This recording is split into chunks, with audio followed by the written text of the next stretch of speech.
Seja bem-vindo a mais um quadro Carol Responde.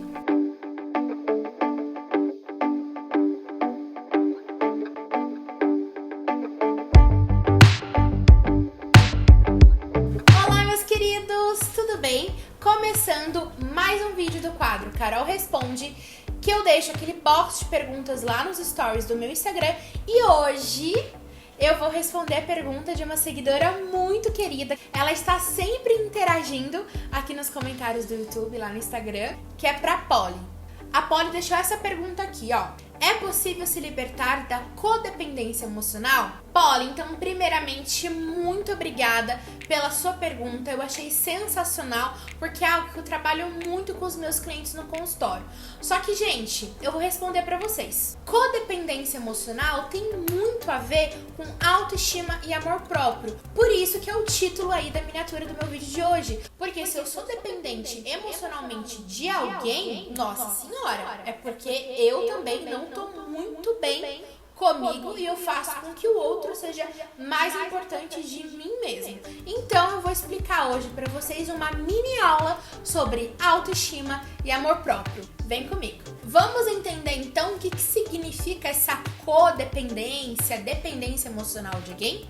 Nada mais é do que um termo usado dentro da saúde para se referir todo tipo de pessoas que estão interligadas emocionalmente a uma pessoa com séria dependência física e ou psicológica de uma substância ou de um comportamento problemático e destrutivo. Aí eu te pergunto, vocês acham que amor próprio e autoestima andam juntas? Sim! Andam juntas sim! Então, se uma pessoa ela tem uma autoestima elevada e o amor próprio dela tá lá embaixo, alguma coisa aí tá errada. Ou se for ao contrário também. Então, para uma pessoa ter um amor próprio bem desenvolvido, automaticamente ela vai ter uma autoestima equilibrada, saudável. Então, gente, se eu sou dependente de alguém, eu tô dando muito mais valor pra ele do que pra mim, certo? Mas então, o que é autoestima?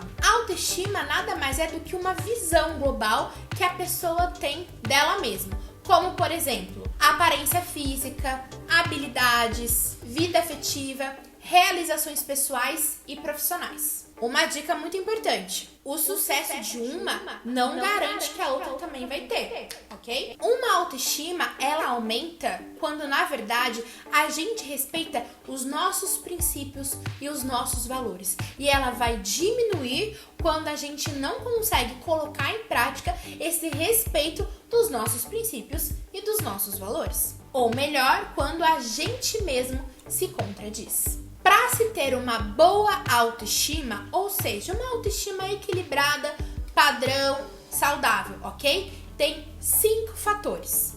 A primeira é a autoconfiança, que nada mais é quando a gente tem recursos para lidar com situações diversas. Segunda, autoafirmação, que é quando a gente consegue se comunicar com clareza com as pessoas. É quando também a gente sabe aceitar e recusar pedidos, por exemplo. Terceiro, autoimagem. Nada mais é do que a pessoa se percebe dela mesma. Quarto, o eu ideal. É a idealização, é do que a pessoa gostaria de ser. E quinto, conceito de si, que é a junção das outras 4. O que a autoestima exige de você? É você aceitar do jeito que você é. É quando você consegue controlar suas emoções. Quando você sabe negociar com os outros. Quando você encara os seus próprios conflitos internos. Você consegue aceitar o que existe realmente, o que é de verdade dentro de você. Quando você se afirma para os outros. E quando você tem confiança de si mesmo, tanto de comportamento quanto de pensamento e do que você verbaliza para os outros. Como se constrói a autoestima? É uma pergunta muito importante. Várias pessoas perguntam pra mim isso no consultório. Já fiz várias lives no Instagram sobre isso. Já fiz muitos workshops aqui no consultório. E, gente, o que é muito importante você entender, não é porque você teve uma base de baixa autoestima na sua infância que você não vai conseguir atingir uma autoestima elevada ou saudável na sua vida adulta, por exemplo. É o que eu trabalho com os meus clientes no consultório. Então, como se constrói a autoestima? Nada mais é do que contato com terceiros, seja família, amigos e professores. Então, quando você estava lá na sua infância, lá na escolinha, em torno de 5, 7, 10 anos mais ou menos, quais eram os adjetivos que os seus pais falavam para você? Quais eram os adjetivos que os seus professores davam para você? Eles te reforçavam? Eles te motivavam? Eles te influenciavam? Todos esses adjetivos fizeram parte da sua autoestima. Então, se você teve, por exemplo, pais que foram muito punitivos com você lá no passado ou professores que não te reforçavam, você vai ter uma baixa autoestima. Por quê? Porque você não foi motivado. Então você sempre foi muito cobrado, você sempre foi muito criticado, você sempre tinha que correr atrás das coisas porque nada estava bom, ninguém te elogiava. Então, consequentemente, a vida te mostrou que eu vou ficar quieto então, porque ninguém me reforça, ninguém fala nada, tudo que eu faço não tá bom. Gente, o que eu recebo de cliente no consultório com baixa autoestima, vocês não têm noção. E quando a gente vai ver a base, são pais que falavam muitas frases como, por exemplo, você é gorda desse jeito não vai conseguir encontrar homem pra você. Você acha que essas notinhas medíocres aí você vai conseguir passar em medicina? Ou quando você já começa a entrar lá pra fase adulta, você começa a ter relacionamentos, você começa a ir pra baladinha, você começa a frequentar outros tipos de amigos, você começa a ter vontade de fazer tatuagem, colocar piercing, a viajar, a usar talvez até roupas diferentes do que você costumava usar quando você era criança, ou até no início da fase da adolescência, por exemplo, as pessoas vão te dar adjetivos que talvez vão fazer com que você se sinta mais enfraquecido ainda. Se você não teve uma base familiar muito forte para fazer com que quando você atinja a fase adulta, qualquer adjetivo negativo que você escute não vai te abalar. Por isso que eu falo, a base familiar e a rede de apoio é muito importante, seja para autoestima, seja para amor próprio, seja para qualquer coisa na sua vida. Não necessariamente, às vezes, você vai ter um pai que te motiva, mas você vai ter um tio muito bacana, você vai ter uma prima que é muito legal, você vai ter uma professora da escola que foi, assim, a sua ídola por muito tempo. Então, quanto mais você tiver pessoas, poucas, mas de qualidade, que vão fazer com que você cresça, que vão fazer com que você acredite no teu potencial, isso é o mais importante. É o que eu trabalho com os meus clientes em consultório. Às vezes, chega a gente aqui com a autoestima, ó, lá embaixo. E o que eu tenho que fazer? Começar a reforçar pequenos comportamentos. Como, por exemplo, a gente começa não falando da estética, mas sim de comportamento. Então, uma dica para vocês que eu dou é nunca, gente, mas nunca. Reforça aí, editor. Nunca.